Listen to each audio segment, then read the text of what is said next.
Baik, di sini ringkas saja Bapak Ibu. Nabi bersabda, sejak saya diutus, kalian semua akan menjalani 5 fase sejarah. Yang pertama, coba lihat ini. Yang pertama, fase kenabian. Langsung Nabi Muhammad yang memimpin. Setelah itu fase kekhalifahan, ya.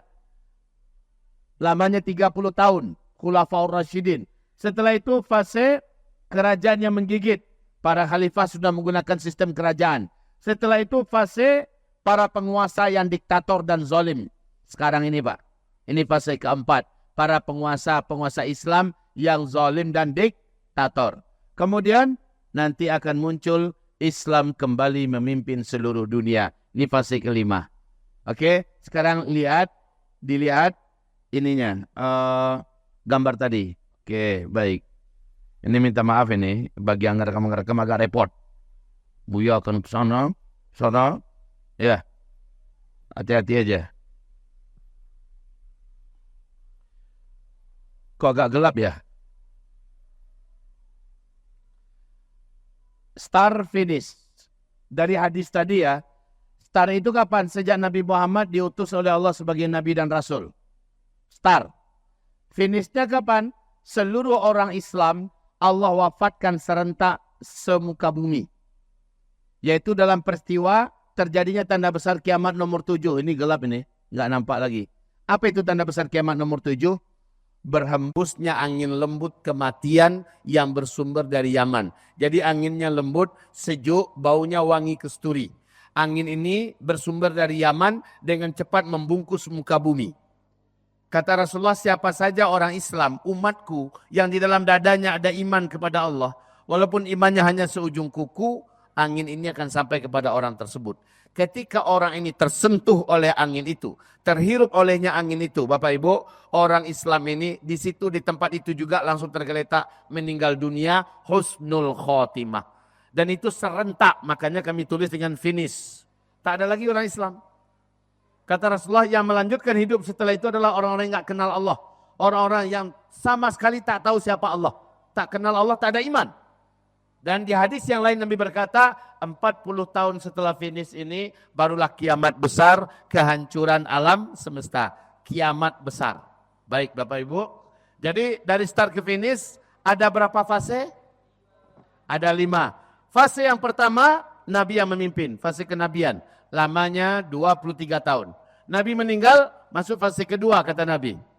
Yaitu fase kekhilafahan dengan konsep kenabian. Lamanya 30 tahun.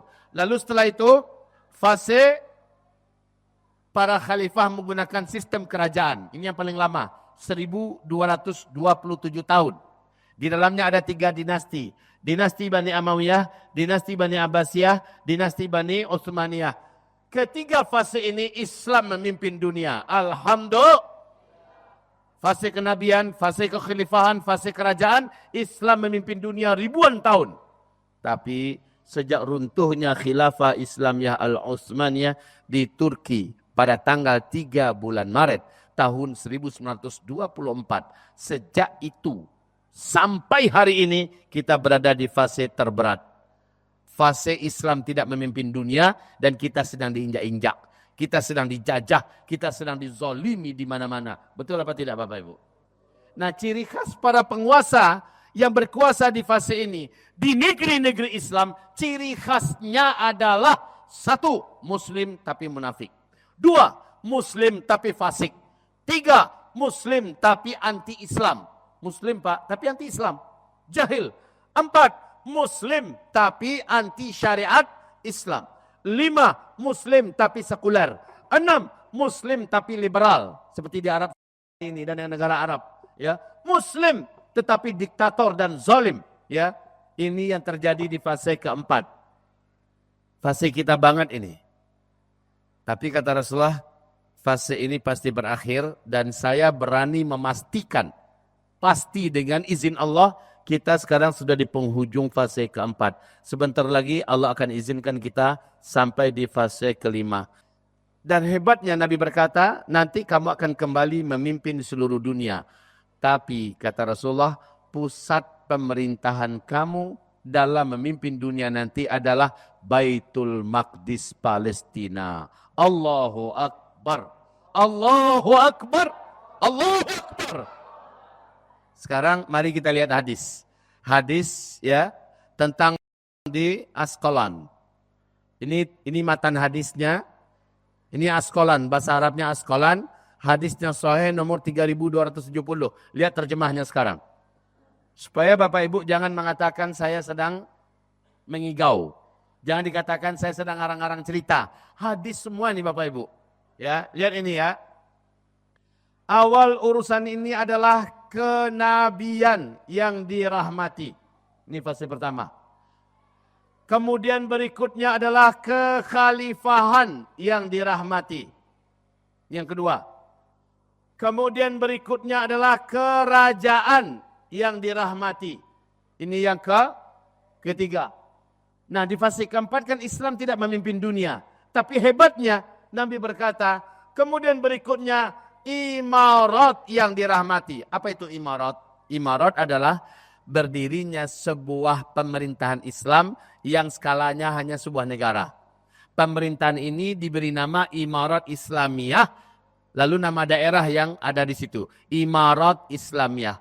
Ciri khas pemerintahan ini menjalankan syariat Islam secara 100%. Al-Quran dan Sunnah di atas segala-galanya. Ya, anti terhadap berbagai macam kekejian, dosa-dosa, maksiat, mungkarat, aliran sesat, nggak ada di situ. Ditutup habis. Allah, terjadi ya di zaman kita ini. Kemudian berikutnya, kemudian pada masa itu, berarti pada masa sekarang, manusia saling berebutan kekuasaan dan jabatan. Sebagaimana kuda-kuda dan keledai lapar berebutan makanan. Betul apa tidak?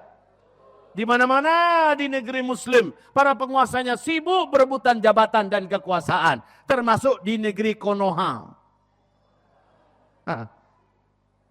Awas sebentar lagi.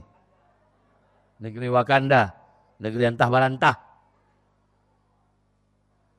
Maka pada saat itu kata Rasulullah, kewajiban kalian adalah dan sesungguhnya sebaik-baik adalah ribat dan sebaik tempat ribat di akhir zaman atau saat itu adalah di Asqalan Askelon. Allahu Akbar. Sekarang kembali kita berada di fase berapa sekarang? Sekarang buka fase keempat. Fokus fase keempat saja. Lihat Bapak Ibu, ini fase keempat. Fase keempat, fase kediktatoran. Arab menjadi kaya raya dan saling berlomba-lomba membangun gedung-gedung tinggi pencakar langit. Ini sudah terjadi apa belum?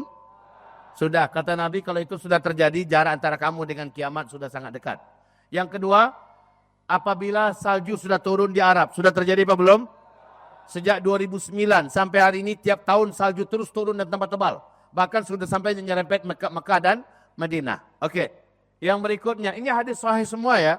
Nabi berkata kepada Muaz bin Jabal, kalau sudah turun salju, berarti jarak antara kepalamu, ubun-ubunmu dengan kiamat sudah sangat dekat. Dan itu sudah terjadi. Ya, kemudian Jazirah Arab sudah kembali jahiliyah. Ini sudah terjadi apa belum? Sudah Bapak Ibu. Arab seluruhnya udah kayak Bali. Udah kayak Eropa. Bahkan Muhammad bin Salman bersumpah di depan televisi. Masih ada tuh di TikTok. Masih ada tuh di YouTube. Lihat apa katanya. Saya berani memastikan. Tahun 2025 seluruh Arab sudah menjadi Eropa baru. Jadi apa saja yang ada di Eropa dari dosa, maksiat sudah ada di Arab. Kalian nggak usah jauh-jauh lagi pergi ke Eropa. Kami siapkan, dan betul 1,5 bulan yang lalu sudah diresmikan pusat perjudian tercanggih, terhebat, terbesar nomor 1 di dunia di Riyadh. Ya, 1 minggu yang lalu telah diresmikan pabrik besar untuk membuat wine standar internasional.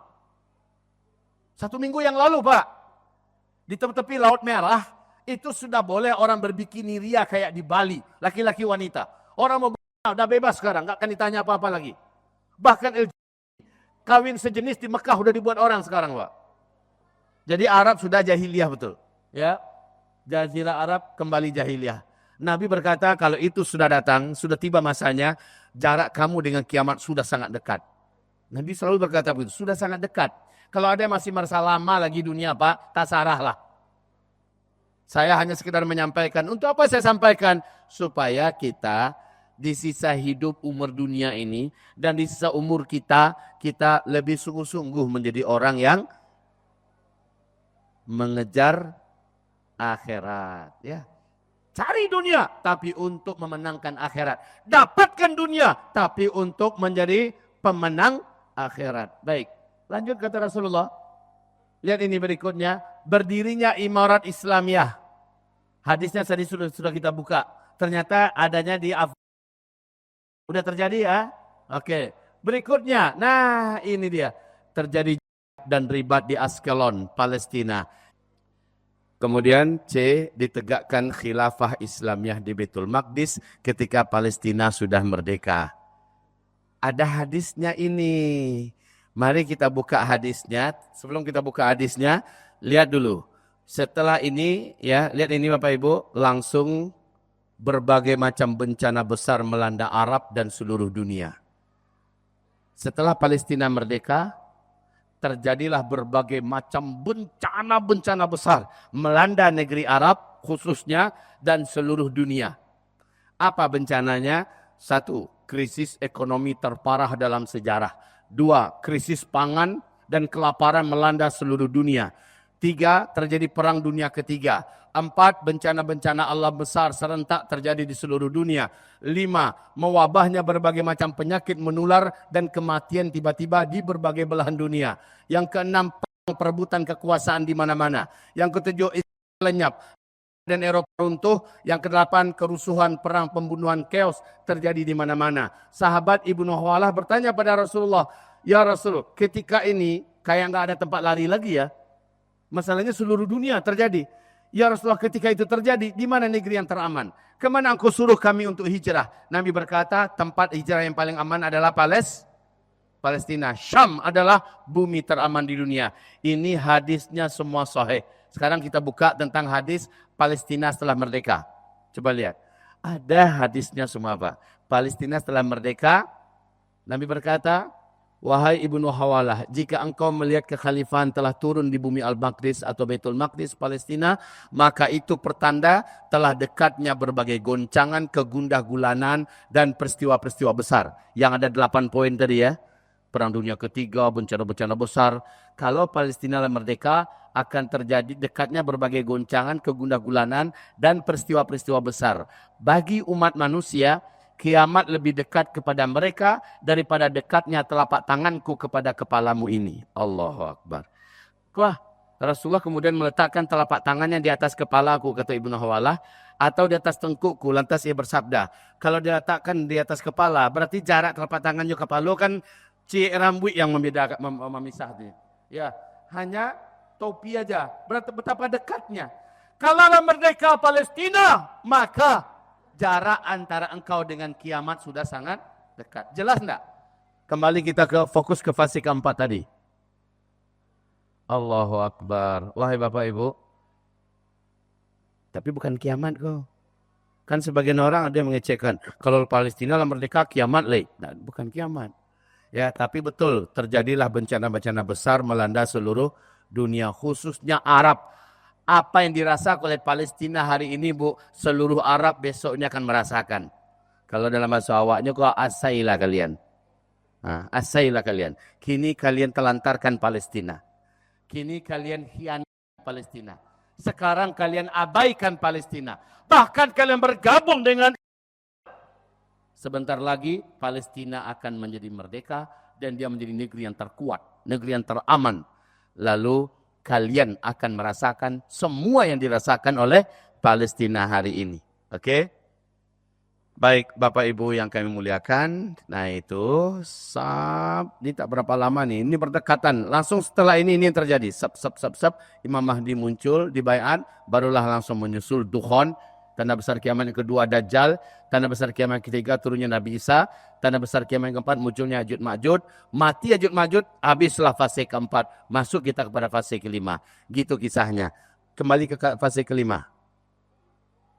Bapak Ibu, apakah saya agak terburu-buru ngomong? Cukup jelas ya? Alhamdulillah. Baik. Baik, sekarang coba kita lihat dari start ke finish. Berapa lama waktunya? Kan tadi Nabi mengatakan, kalau itu sudah terjadi, kiamat sudah sangat dekat. Kalau itu terjadi, kiamat sudah sangat dekat. Kan itu kita baca tadi hadisnya kan. Sekarang sesuai enggak dengan berapa lama start ke finish? Setelah finish, berapa tahun lagi terjadi kiamat kata Rasulullah? Ayo. 40 tahun lagi. Setelah finish, 40 tahun kemudian barulah kiamat. Sekarang Bapak Ibu, dari start ke finish itu berapa lamanya? Lihat ini. Antara 1400 ke 1500 tahun hitungan Hijriah. Sekarang tahun berapa Hijriah? Dia ragu-ragu menjawab 1445. Sementara ini menurut ulama-ulama, seluruh ulama-ulama ahli hadis, mereka berkata umur umat Islam dari start ke finish lebih dari 1400 tahun, antara 1400 ke 1500. Sebagian lagi punya bahasa tak sampai 1500. Ini bahasa Imam Asyuti.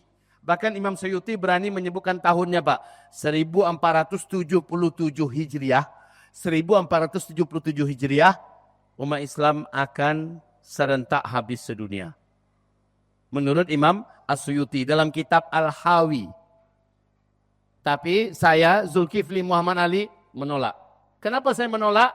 Karena ulama-ulama besar dunia sezaman dengannya juga menolak. Kalau saya menolak, apalah pangkat saya? Siabana wadan. Pajak kita. Murid daripada muridnya aja saya nggak cocok. Imam Suyuti ini siapa yang nggak kenal? Ulama besar dunia, Ahlussunnah wal Jamaah, Pak. Tapi ulama-ulama yang selevel dengan beliau di zamannya, semua menolak penyebutan 1477 itu. Menolak semua. Kenapa menolak? Nggak ada ayatnya, nggak ada hadisnya. Kalau ini ada hadisnya. Cuma nggak disebutkan tahun tertentu. Beliau tadi menyebutkan tahun berapa? 1477. Ada lagi ulama mengatakan 1482 finish. Habis semuanya. 1482. Saya sekali lagi lebih setuju dengan redaksi bahasa dari Al-Hafiz Imam Ibnu Rajab Al-Hambali, ulama hadis terbesar di dunia. Ya, salah satu ulama ahli hadis terkemuka di dunia. Apa kata beliau? Umur umat Nabi Muhammad dari start ke finish adalah lebih dari 1400 tahun, tapi takkan lewat dari 1500. Nah, ini bahasa yang lebih pas. Takkan lewat. Anggaplah sementok-mentoknya 1500. Tapi takkan lewat. Sekarang tinggal ngitung kita. Sekarang 1445. 1445. Hijriah. Wahai Bapak Ibu, Hijriah itu kapan mulai ngitungnya? Sejak Nabi hijrah dari Mekah ke Madinah. Sejak itu dari sini terus itu hitungan Hijriah. Berarti ada dong 13 tahun di sini beliau sudah jadi Nabi dan Rasul dan itu belum terhitung. Betul tidak? Betul tidak? Maka 1445 Hijriah wajib ditambah dengan 13 tahun beliau di Mekah. Jadinya berapa? Sampai balik sampai 5 tambah 3 balik. 1458. Oke, Bapak Ibu, kalau begitu kita ambil angka yang paling full. Tak mungkin lebih dan tak mungkin lewat. 1500 tinggal dikurangi 1458. Jadi sisanya berapa? 42 tahun saja lagi. Paling lama orang Islam ada di muka bumi ini. Berarti semua peristiwa-peristiwa besar termasuk fase kelima akan selesai dalam hitungan paling lama 42 tahun lagi ke depan. Bu, baga hati. Menggigil lutut. Ndak tolok kami mendengarnya dulu ya. Kami, pulanglah kami lagi. Comel, Bu. Comel tak kecamel lah kau, Ini ketibu juga, betul tu, Bu. Cobalah sekarang. Kiamat masing-masing kita, kata Rasul, adalah kematiannya. Jadi tidaknya kiamat gadang kita cerita, kiamat kecil kita pasti akan datang. Nah, batanya umur kapak, cik. Apa lebaran umur kini? Kiamatnya seketik lagi. Betul, Pak. Betul. Indah nawa cerita kemek kadang wah sakit tele. Apa berapa? Oh, telu ni. 77 tambah lagi.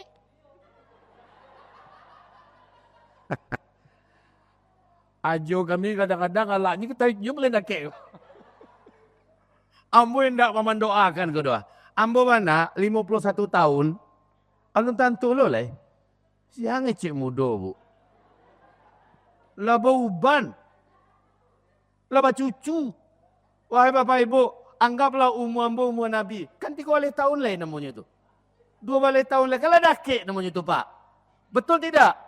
Artinya kalaupun tidak kiamat besar yang menghabisi kita. Dan itu waktunya sangat dekat. Maka setidak-tidaknya umur kita dan meninggalnya kita adalah kiamat kecil yang sudah pasti dekat. Siapa yang bisa menolak ini? Kalau gitu pertanyaannya, apa persiapanmu wahai umatku, kata Nabi. Ketika ada yang bertanya, ya Rasulullah kapan kiamat, kapan kiamat? Apa kata Rasulullah? Asik nawang bertanya, bila kiamat. Apa persiapanmu? Apa kau persiapankan? Apa yang kau persiapkan untuk menghadapi kiamatmu? Ini yang ditanya. Wahai hamba-hamba Allah yang kami cintai, udah dekat.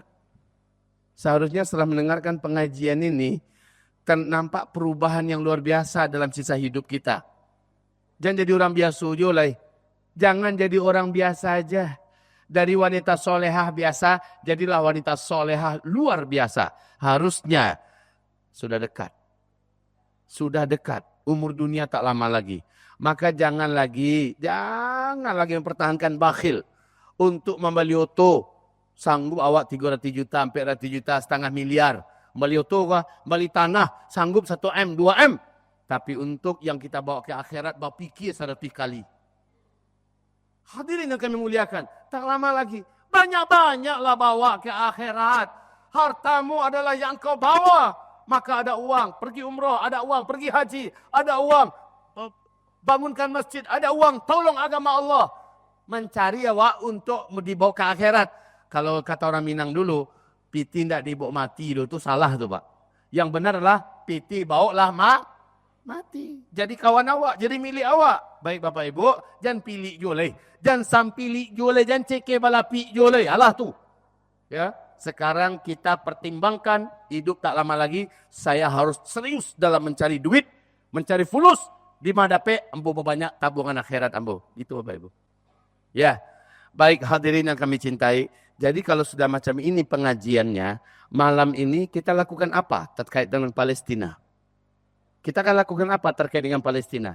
Tadi sudah saya sampaikan, kita ikut menolong Palestina, Palestina pasti merdeka. Enggak pun ikut, Allah pasti akan merdekakan Palestina tanpa ada kita. Betul tidak? Berapa orang di antara kita yang ingin menjadi pemenang akhirat?